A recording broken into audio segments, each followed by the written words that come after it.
Hello everyone! Paano nga ba mag-repair ng sirang soldering iron? Ang akin ay isang Broadway na soldering iron. Ito ay sira na, medyo luma na. I-measure natin yung resistance niya. Makikita nyo, sa meter walang nakalagay.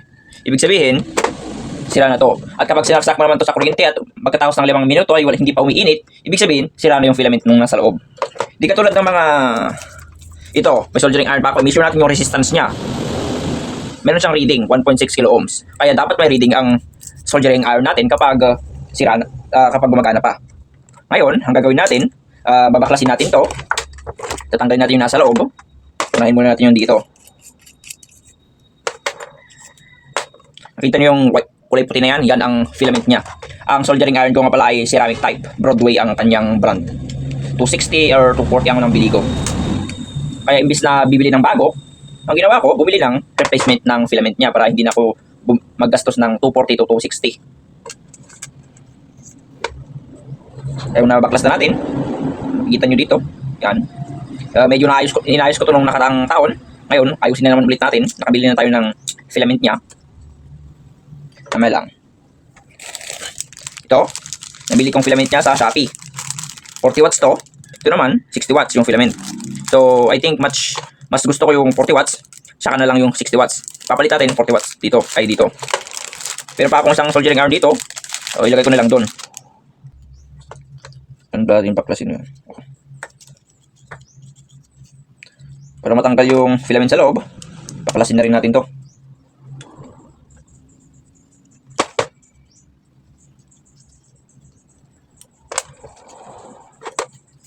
Ito, matatanggal na natin. Tingnan natin yung size niya kung parehas sila. Parehas nga naman. Binili ko kasi ito sa brand na pang Broadway. Baklasin lang natin to. Gagamit tayo ng cutter or wire stripper. Matanggal yung nasa loob. Ayun, natanggal na. Ganito lang pala to.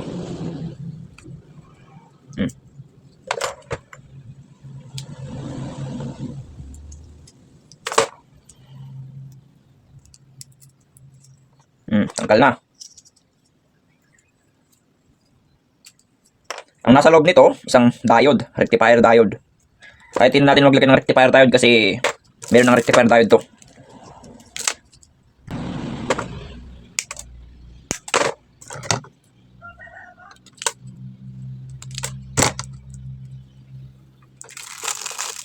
Kunin natin itong 40 watts na soldering iron filament. Tingnan natin kung may reading to. Oh, lalagay na natin.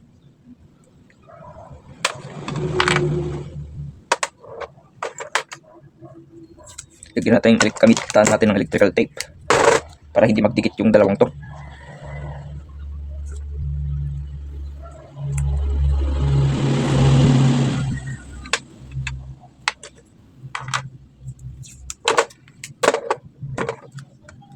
Hindi ko na i-replay yung kung paano ko kinabit yan. Nagtwitis ka lang ng wire naman, git eh.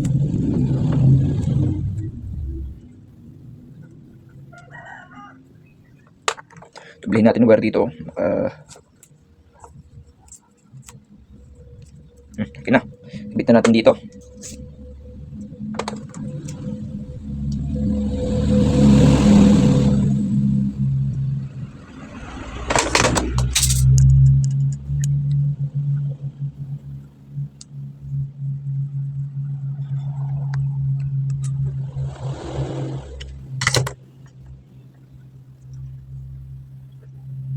Kung mahaba yata. Adjust lang natin dito.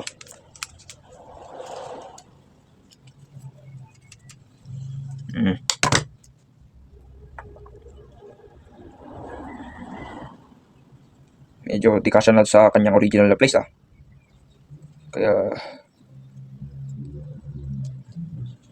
ganyan sana, kaso kung gagawin na lang natin electrical tape. Lagyan natin ang electrical tape.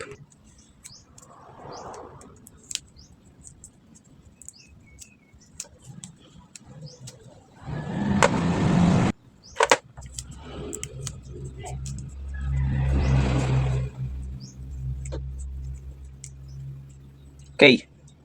Ang next, subukan natin dito. Kung kasya ba?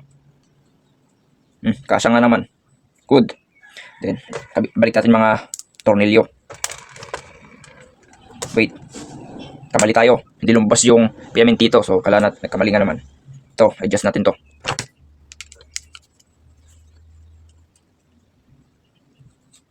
Hindi na kailangan. Ang adjust lang pala natin ito.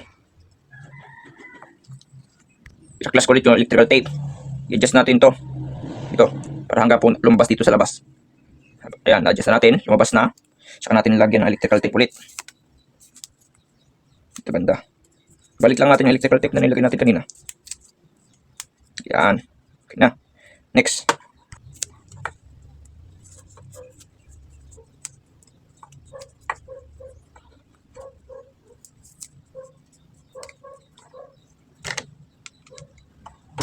Okay, gabitan natin sa housing niya.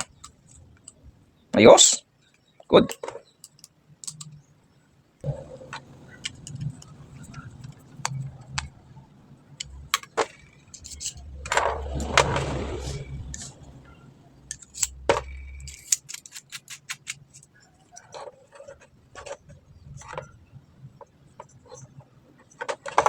Test natin.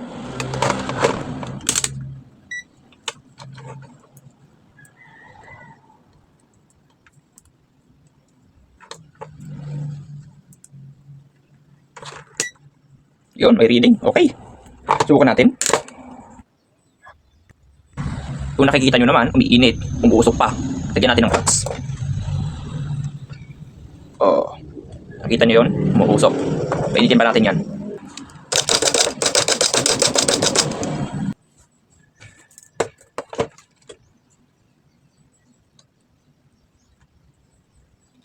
Kumana na po. Kumana na ang ating soldering iron. Ready for service.